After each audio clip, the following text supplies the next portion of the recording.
Before we get this started, I want to let you guys know that that is not me replying to your comments with the phone number.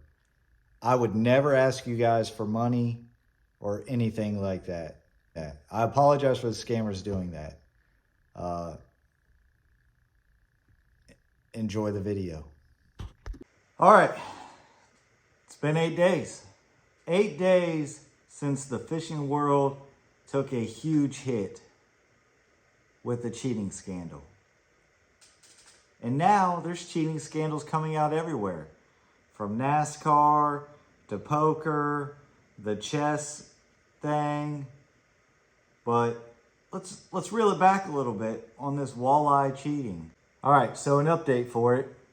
The Ohio Division of Wildlife are finally finalizing their report to hand over to the Cayuga law enforcement so that they can go ahead and start the prosecution. Now, with the prosecution, they are promising to bring charges only if they are warranted. So if the Ohio Division of Wildlife report comes back and the prosecutor sees that a crime has been committed, they will start the prosecution process. With that being said, if that report doesn't have anything that warrants a crime, these guys are going to be able to walk free. Now, they won't fish the Loot Tournament Series, and they probably won't fish anything else that's local to that area. But they could possibly fish other walleye tournaments. And that burns me a little bit. That burns me. Now, we haven't heard anything from these two anglers. Their Facebook accounts have been deleted. Their Instagram account is quiet. And these guys are held up. They are held up keeping quiet. And I'm surprised that they're not trying to attempt to clear their name, which I think is going to be very hard at this time. Not just in the US, but the world has taken an interest in this. Now, with those two, they have been disqualified from the Walleye Tournament Trail, which had them winning a prize of over $28,000. So they're not going to get that money. The money that they were fishing for initially was only $5,000. That tournament winnings was only $5,000. The whole series winnings was over $28,000. And what's funny about this is that throughout the whole season, there was gossip and rumors of these guys cheating because they were finishing first in a lot of the tournaments. Nothing came of it. In the Loot rules, it says that they will not have a polygraph test over gossip. So that's how they got away with it for the whole year. But last year, they lost a $125,000 boat because they failed a polygraph test in the Fall Brawl, which is a huge tournament up in that area.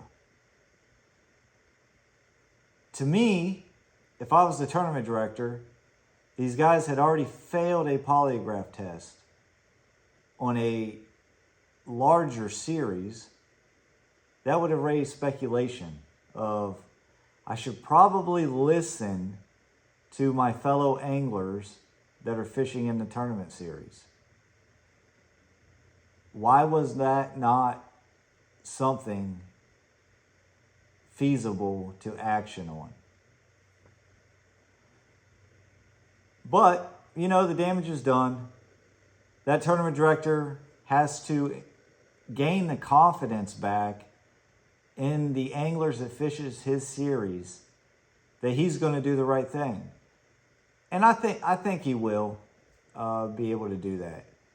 He has a lot of pressure on his shoulders right now because this story has made its way around the world, and I'm sure his inbox, phone, and everything is filled.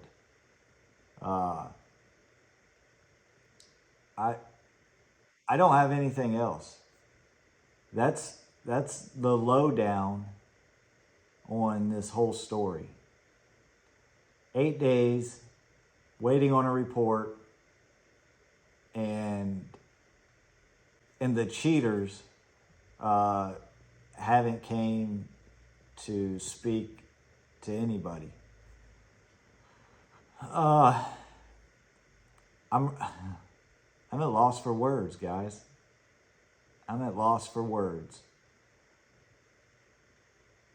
These guys may walk free. There's a possibility that these guys may walk free with no criminal charges. Now, to be honest with you, I think all the social media coverage, all the news coverage, everything around this whole thing